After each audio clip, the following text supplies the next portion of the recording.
नमस्कार दोस्तों, मैं कुणाल कुमार। आज हम बात करेंगे महंगाई की।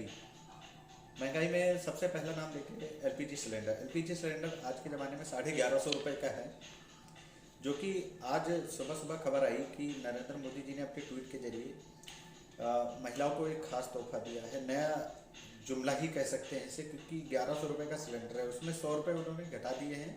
उन्होंने अपने ट्वीट के जरिए ये एक प्रधानमंत्री जो देश का है वो ट्वीट करके जानकारी दे रहा है।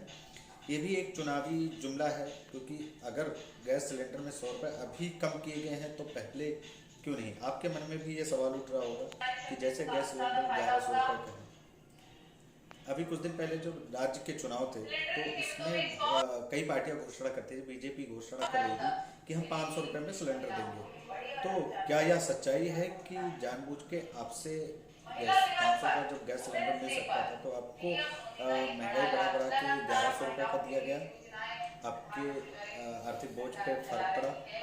ये तो सरकार का एक जुमला है जो मतलब लोगों से लेती है और देती है। अभी 100 रुपये का जुमला जैसे नरेंद्र मोदी सरकार ने सुबह सुबह औरतों को बताया कि मैंने आपके लिए 100 रुपये सिलेंडर सस्ता किया। यही चीज़ें अगर चुनाव नहीं होता तो वो नहीं करती, और चुनाव के चलते ये फैसला लिया गया है। वो भी ज़्यादा नहीं, 100 रुपये ही घटाए गए हैं उसमें।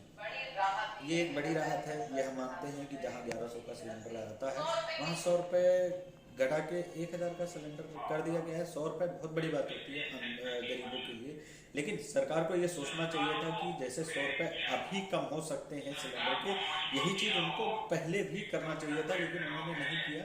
वो जनता से पैसे लेते रहे। जब 4 साल 4.5 साल बीत गए, जब 15 दिन चुनाव के बचे हुए हैं ऐलान होने में, तब उन्होंने सिलेंडर को 100 रुपये सस्ता कर दिया है, जिससे वो महिला वोटरों को अपनी तरफ लुभा सके। लेकिन अभी मैं आपको बता दूं कि सिलेंडर 1000 का तक का ही, अगर सिलेंडर उससे भी सस्ता अगर होता तो और अच्छा होता आपके लिए भी और हमारे लिए भी, क्योंकि आप भी गरीब तबके से आते हैं और हम भी। इसमें बीजेपी पार्टी को सोचना चाहिए। जब कांग्रेस सत्ता में थी तब सिलेंडर 500 का मिला था, 550 का। उस समय स्मृति ईरानी सिलेंडर उठा के संसद भवन पहुंच गई थी, उसके बाहर धरना देने पहुंच गई थी कि सिलेंडर 500 रुपये है, बहुत महंगा है, बहुत महंगा है। लेकिन आज सिलेंडर 1100 रुपये का है। अब स्मृति ईरानी जो है वो कहीं नहीं दिखाई दे रही हैं, बल्कि उसी सरकार में है, उसी बीजेपी सरकार में है जो सरकार अभी इंडिया में चल रही है। और सिलेंडर 1100 रुपये। अब स्मृति ईरानी को नहीं दिखाई दे रहा है कि सिलेंडर 1100 रुपये का पहुंच गया है, लेकिन जब 550 रुपये का सिलेंडर, 400 का सिलेंडर 550 रुपये हुआ था, तब स्मृति ईरानी अपने सर पे सिलेंडर रख के संसद भवन पहुंच गई थी घेराव करने, क्योंकि तब कांग्रेस की सरकार थी। ये दोहरा चरित्र दिखाता है पार्टियों का। वोट लेना होता है, चीज़ें सस्ती करके वोट ले लेते हैं। ये चीज़ें ज़्यादा दिन चलने वाली नहीं है। जो मोदी जी ने 100 रुपये का सिलेंडर सस्ता किया, ये सिर्फ चुनाव तक का ही है। ये चुनावी जुमला है।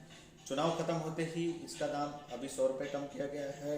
इसकी भरपाई करने के लिए आगे चल के हो सकता है कि 150 रुपये बढ़ जाए या 250 बढ़ जाए, या उससे भी ज़्यादा 300 भी बढ़ सकता है, क्योंकि जब चुनाव खत्म हो जाएगा तो आप लोगों की ज़रूरत नहीं होगी उन्हें, क्योंकि आपको वोट दे चुके होंगे और वो अपने सरकार में बना चुके होंगे। अगर अभी आप नहीं समझे या नहीं समझे तो ऐसे ही महंगाई बढ़ती रहेगी और आगे चल के आपका मतलब जीवन यापन बहुत मुश्किल हो जाएगा। इसीलिए आप सोच समझ के वोट करिए और अपना वोट इस समय जो चुनाव है 2024 का, उसमें ध्यान करिए कि आइए।